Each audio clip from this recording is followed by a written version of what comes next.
प्राचीन भारत में मिथिला नाम का एक सुंदर और समृद्ध राज्य था।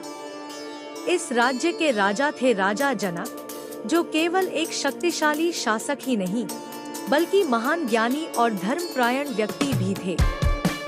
एक दिन जब राजा जनक खेत जोत रहे थे, तभी धरती से एक दिव्य कन्या प्रकट हुई। राजा ने उसे अपनी पुत्री के रूप में स्वीकार किया और नाम रखा सीता। समय बीतता गया। माता सीता बड़ी हुई। वे रूप, गुण, मर्यादा और संस्कार की जीवंत प्रतिमा थी।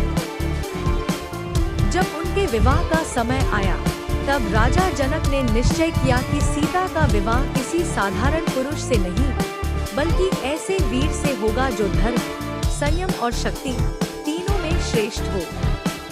राजा जनक के पास भगवान शिव का दिव्य धनुष पिनाक था। यह धनुष इतना भारी था कि उसे हिलाना भी किसी साधारण मानव के लिए असंभव था। राजा जनक ने घोषणा की, जो भी इस शिवधनुष को उठाकर उस पर प्रत्यंचा चढ़ाएगा, वही मेरी पुत्री सीता का पति बनेगा। देश विदेश से राजा, महाराजा और महान योद्धा मिथिला पहुँचे। सभा भव्य थी। चारों ओर शंखनाद और वेद मंत्र गूंज रहे थे। एक एक कर बलशाली राजा आगे आए। किसी ने धनुष को उठाने की कोशिश की, कोई हिला भी न सका। कई राजा थककर हार मान गए। सभा में निराशा छाने लगी। राजा जनक चिंतित हो उठे। क्या मेरी पुत्री का योग्य वर इस धरती पर नहीं है? उसी समय ऋषि विश्वामित्र के साथ अयोध्या के राजकुमार श्रीराम और लक्ष्मण सभा में उपस्थित थे। राजा जनक के आग्रह पर विश्वामित्र जी ने श्रीराम को स्वयंवर में भाग लेने की आज्ञा दी।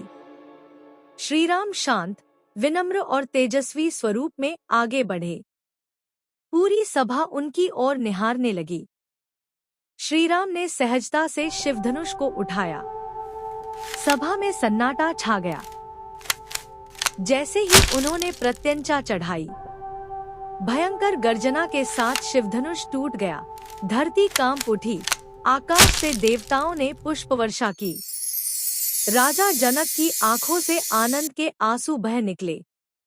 माता सीता ने लज्जा से श्रीराम के गले में वरमाला डाल दी। धनुष टूटने की ध्वनि सुनकर परशुराम जी क्रोधित होकर सभा में आए।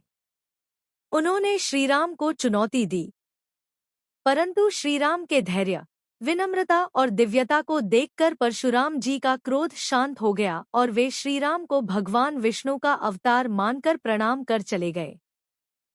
इसके बाद श्रीराम और माता सीता का विवाह भव्य रीति से संपन्न हुआ। साथ ही लक्ष्मण, भरत और शत्रुघ्न के भी विवाह हुए।